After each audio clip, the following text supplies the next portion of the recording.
Olá, boa tarde. Quarta-feira, 2h30, é quando nós nos encontramos aqui para falar tudo a respeito do que interessa para o investidor de longo prazo, aquele investidor que tem uma abordagem fundamentalista em seus investimentos. E hoje eu trago o convidado aqui, o Bruce Barbosa.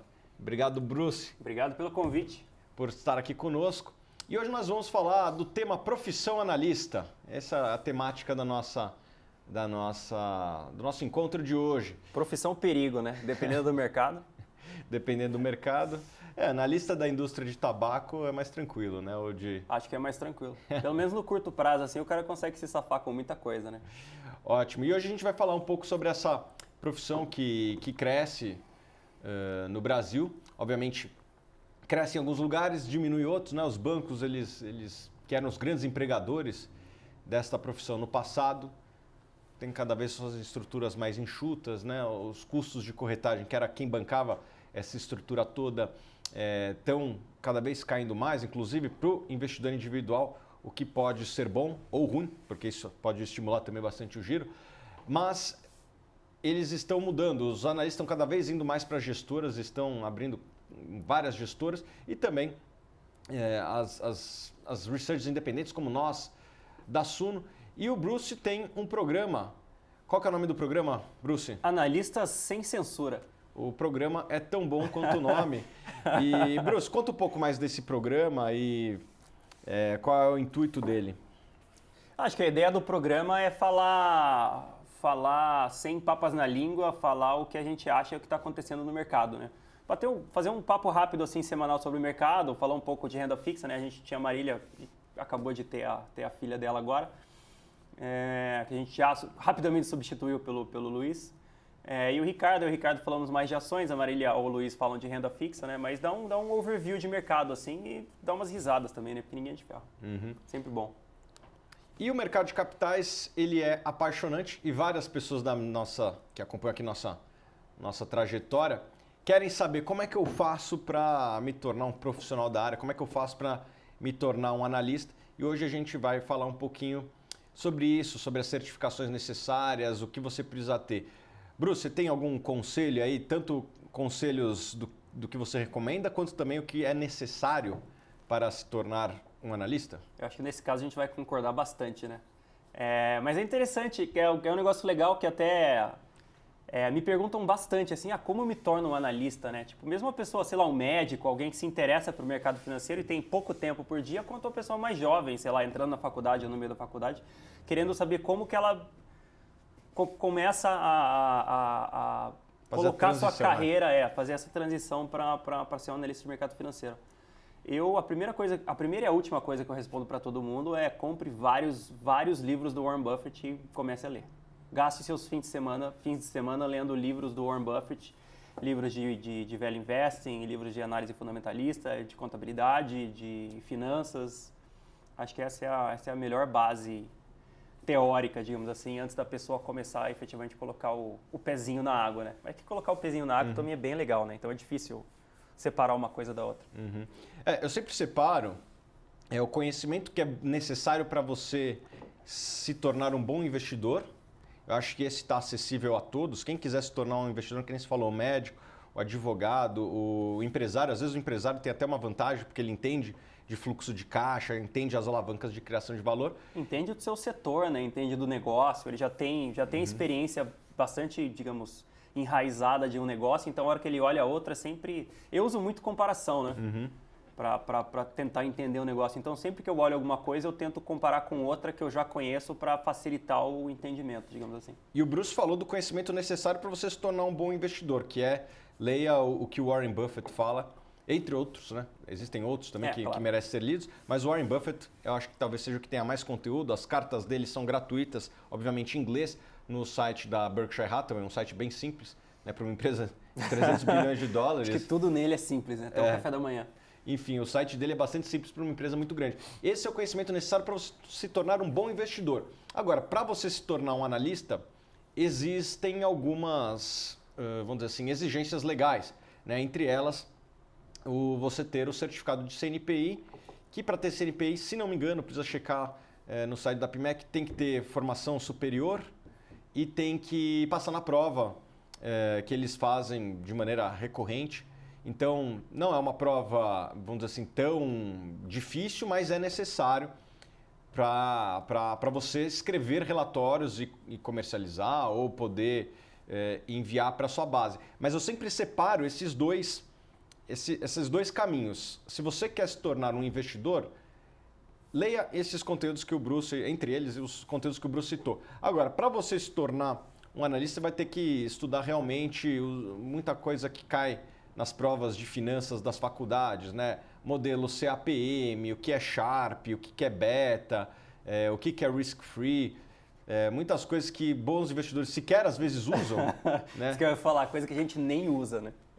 Eu tenho uma proximidade com o Barsi lá e eu nunca vi o Barsi falando beta de um ativo ou Sharp. Barsi já fez CNPI, não? Que eu saiba, não. Ele é um investidor, ele é um investidor que tem uma base muito prática, né? Ele olha muito os dividendos. E os dividendos, se você for ver, ele é quase que um subproduto de uma empresa que tem características boas, né? Geralmente, empresa que paga dividendo é aquela que tem lucro, tem um fluxo de caixa, a gestão tem uma certa visibilidade do seu fluxo de caixa. Então, se a empresa está distribuindo, geralmente é porque ela está tranquila quanto aos seus fundamentos. Lógico que existem exceções. Então, a estratégia de dividendos tem que tomar um pouco de cuidado com esses truques sujos que podem existir às vezes, né? Existem empresas que às vezes até criam uma política de dividendo para depois ficar emitindo ações e criar uma base de investidores acostumados com dividendo, né? O cara paga muito dividendo e arruína a empresa, né? Tem fundo imobiliário que a gente acredita que está acontecendo algo parecido. Ah, sempre tem. Mas enfim, Bruce, você concorda com essa minha afirmação de que o conhecimento necessário para você se tornar um bom investidor não é necessariamente o mesmo para você se tornar um analista? Não, acho que você tem bastante razão e até se tornar um bom investidor não necessariamente você vai ser um bom analista, né?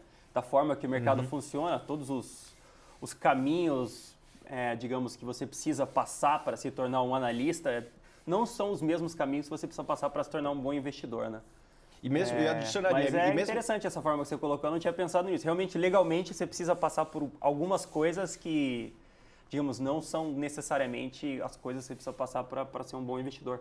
E acho que o exemplo do Barsi é ótimo, né? Porque o Barsi, obviamente, nunca vai tirar CNPI, acho que não faz nenhum sentido.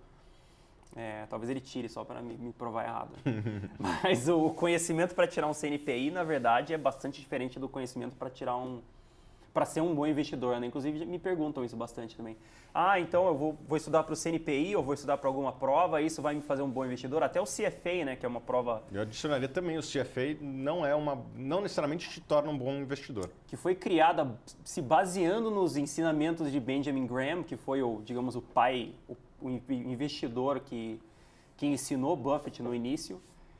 Mesmo assim, o que você aprende para fazer um CFA não necessariamente te torna um bom investidor, né? Não são coisas... Obviamente, ter um CFA é ótimo, né? Eu até comecei a tirar, né? Passei no primeiro, acabei não passando no segundo e fui fazer um MBA e desisti de tirar o terceiro. O segundo e o terceiro, né? Mas, obviamente, um curso é muito bom, você aprende bastante, mas eu diria que você aprende muito mais num caminho... Se eu tivesse que tomar um caminho para me tornar um bom investidor, eu não consumiria os conteúdos necessários para se tornar um analista em termos legais. Eu me focaria mais nos conteúdos aqui que você citou. E eu adicionaria até algo a mais, né? Existem basicamente duas divisões dentro da escola não, dentro dos análises, né? Dos analistas. Aquele sell side, que é o analista como nós aqui, que presta contas para terceiros, para pessoas que não são necessariamente dentro da nossa organização, são clientes.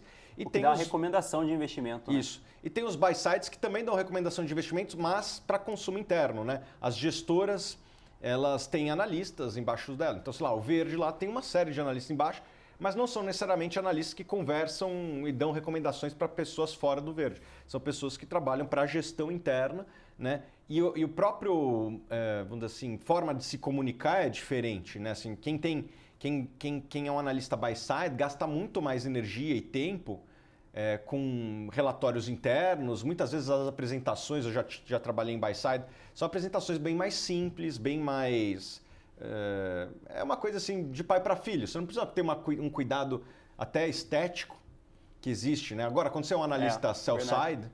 Quando você publica, né, o negócio é diferente. Você tá no negócio também de publicações, não só de análise. Você tem que ter um cuidado até com a estética.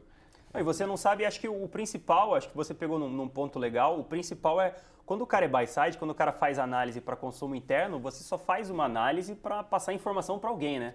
Então, se você sabe que aquela pessoa já entende meio que o racional daquilo que você quer passar, uma frase define, uma frase fala ou passa a mensagem, né? Às vezes é um e-mail, às vezes uma conversa já é necessária. Às vezes um gráfico copiado de algum outro lugar, é um negócio muito mais fácil de fazer. E quando você faz uma análise para fora, uma análise que é para ser divulgada, você precisa tomar precaução de vários tipos de pessoas vão ler aquilo, né? Que é um negócio que a gente se preocupa bastante. Então você precisa comentar sobre os riscos, você precisa comentar muito mais profundamente sobre coisas que, a princípio, dentro das gestoras, é um negócio muito mais entendido, né? Por todas as pessoas, que eles não precisam passar por isso. E nós temos todo tipo de cliente, né? Desde o investidor mais experiente até aquele cara que está começando na bolsa agora.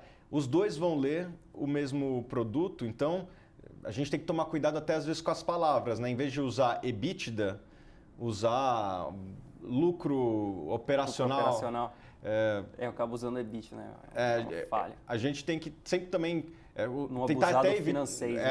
o que é CAPEX, né? Então, usar investimento, porque a gente tem que sempre ter esse cuidado de adaptar a linguagem para quem está mais baixo da cadeia que vai te ler, para todo mundo ter essa compreensão. O buy-side não tem tanto essa preocupação, porque ele está lidando com pessoas que são profissionais da área e tal. Um negócio que é interessante também para se tornar um analista, né, pegando o seu gancho aí, que eu também acho interessante, é o financeiro, né? A gente acaba, a discussão que eu tive com o Thiago agora, antes da gente começar o programa, é completamente diferente da discussão que a gente tem durante o programa, né? Porque a gente usa palavras tipo CAPEX, né, que é em inglês Capital Expenditures, então é só investimento em capital fixo. Por exemplo, a gente falaria CAPEX e digamos, pularia toda uma discussão ou uma explicação, ou buy-side, sell-side. Todo esse financeiro serve só para explicar mais rápido alguns termos, algumas ideias que são mais facilmente explicáveis dessa forma, né? E acho que com o tempo você vai pegando um pouco desse financeiro, a gente até usa, eu acho que usa um pouco demais também.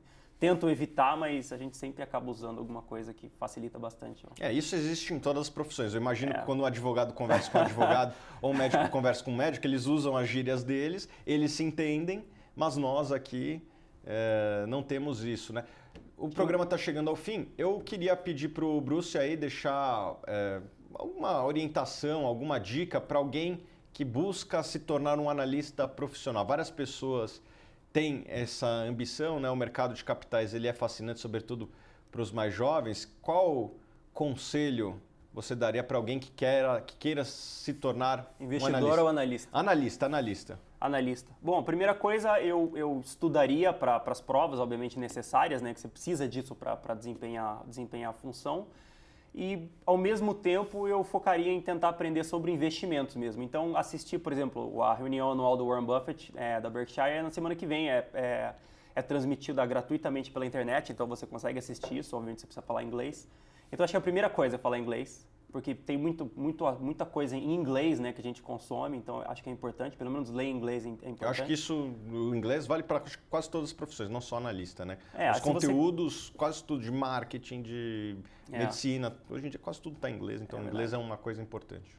Então, inglês, saber um pouco de contabilidade, ou então pelo menos ter uma noção boa de contabilidade, e aí contabilidade você vai aprendendo durante a profissão. E depois tentar aprender com quem sabe mais que você. Então, o Buffett é um exemplo de um cara que está aí há, 70, 80 anos, não 80 anos não, né? 70 anos, fazendo isso, e tem muita coisa foi publicada sobre ele, então digamos, é uma fonte fácil de informação sobre o mercado financeiro. Beleza, isso aí. Obrigado, Bruce. Acompanhe aí o programa do Bruce. Quando que é o horário e hora? Terças-feiras, 3 horas da tarde. Ótimo. Obrigado, Bruce. E nos vemos quarta-feira que vem em mais um programa Fundamentos. Eu vou ter um convidado bastante especial, uma celebridade. Vamos ver quem que é.